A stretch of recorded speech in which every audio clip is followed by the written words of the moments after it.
Hey everybody, it's the 12th of March. It's the Weather Blender blog, and tonight we're going to use the computer graphics. And what we're going to do is we're going to lay out what's going on with the Ohio River, because the rain is kind of a short-term thing. The river deal is a long-term thing. So I'll show you where the watches are, and it's everybody who's up along the Ohio River. That one's pretty easy to see. That also does include Athens County, though. I know the Ohio River doesn't go right through Athens County, right? It basically just touches just a little corner of it. But we are still looking at backwater areas filling up too, and smaller streams and creeks backing up as the Ohio certainly sees more and more water over the next couple of days. Looking at warnings, of course, in the high terrain where there's still snowpack. It's just unbelievable to think that there's still snowpack. There is still snowpack that's still melting.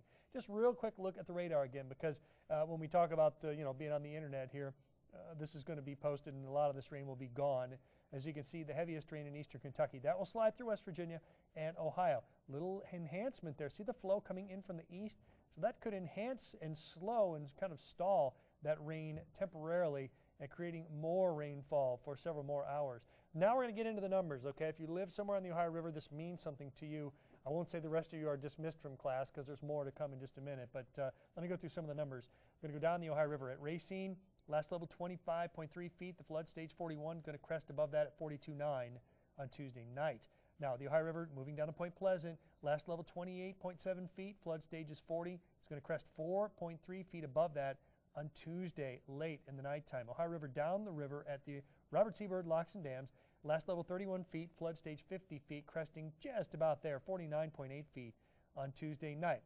Huntington, okay, now the flood stage is 50 feet. Last level was 32.9, cresting just above the flood stage Wednesday morning, like 1 a.m., 50.7 feet. So that'll put it right up to the steps of Haddad Riverfront Park. Ashland, the Ohio River, has a 52-foot flood stage, cresting Wednesday morning at 52.7, and it's at 36 right now, so you can see it has a long way to go. Ohio River at Greenup, 26 feet currently, 54 feet, that's a flood stage just a little bit below.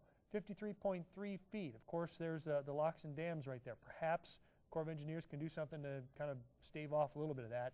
Of course, they're experts at that and they know what they're doing. Ohio River at Portsmouth at 32.34 feet, flood stage 50 feet, just below 49.6 feet, but you still have backwater issues in those areas. Greenbrier River also, looking at Buckeye, was at 9.7 feet, flood stage 15, it's going to go above that.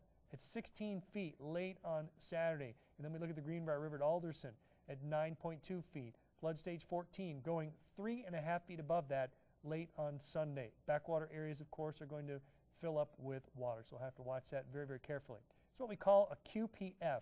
This is what the basically the government puts out, quantitative precipitation forecast over the next 2 days, and you can see it's something like 2 inches in the purple, and that's not good. It's all over the high terrain of West Virginia and 1.65 bullseye, let's say just to the west of Portsmouth.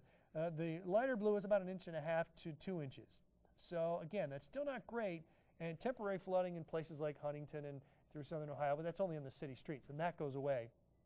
Here's another model. This is our model, and we'll show you what it looks like again through 8 o'clock Saturday, and it has the biggest stripe from Charleston through Athens, and that's about 2 inches right there, and you can see we add more in there. I think this is a little overcooked. It gets to about 2 to 3 inches Charleston through Athens, but that's just another look just to show you what's going on there. So that's a peek at what's going on. We still want you to watch out. It is, again, several days, a several-day process for the Ohio River to finally start to rise. So it's kind of a short-term thing. We'll get rid of the puddles and whatnot on Saturday by about midday, and just a little light rain, temperatures in the 50s, a little light rain Sunday, lots of clouds, temperatures in the 50s, and then it'll dry out Monday, and it'll be a pretty nice-looking week ahead, but that Ohio River will still be rising, and we'll be dealing with that for several days. So thanks for hanging out with us. Appreciate that. Thanks for watching us here on the Weather Blender blog.